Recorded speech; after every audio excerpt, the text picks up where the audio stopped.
When Terry was 6 and his little brother Victor was 2, they spent hours playing in what was generously called the front garden, a narrow strip of earth barely 6 feet long and 2 feet wide. By the front door sat a small mound of dirt raised about a foot high.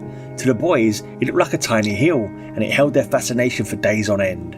The hill teemed with black ants, hundreds of them, marching in lines like miniature soldiers. Sometimes they moved single file, other times in pairs.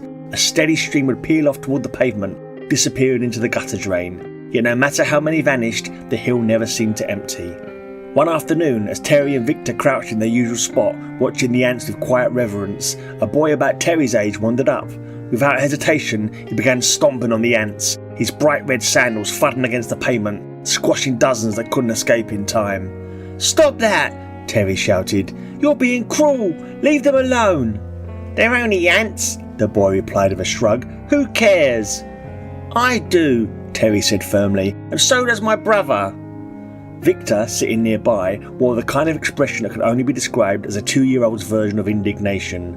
"If you keep doing that," Terry warned, "the big ant will come for you." The words had tumbled out before he even knew what he was saying.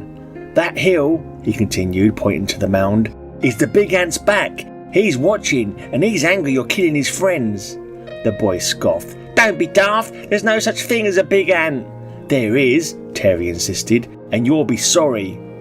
Just then a shrill voice rang out from down the street.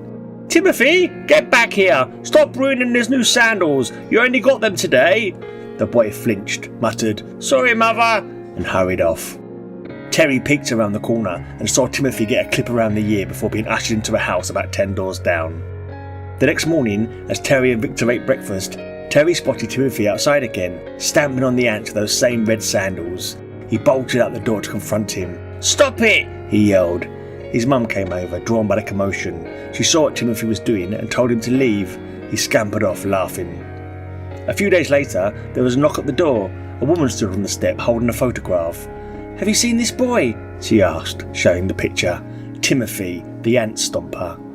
"I saw him a few days ago," Terry's mum replied. "He was out front, jumping up and down, killing ants. I told him to go elsewhere."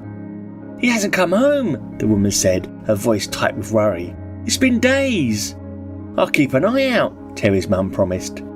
After breakfast, Terry and Victor went outside to play, but something was different. The hill looked disturbed, no longer neat, but messy and uneven. Terry knelt down to inspect it. Something was sticking out of the dirt. He tugged at the object, brushing away the soil. It was a sandal, a red sandal. Terry stared at it, stunned. He sat on the doorstep, turning it over in his hands, then looked back at the mound.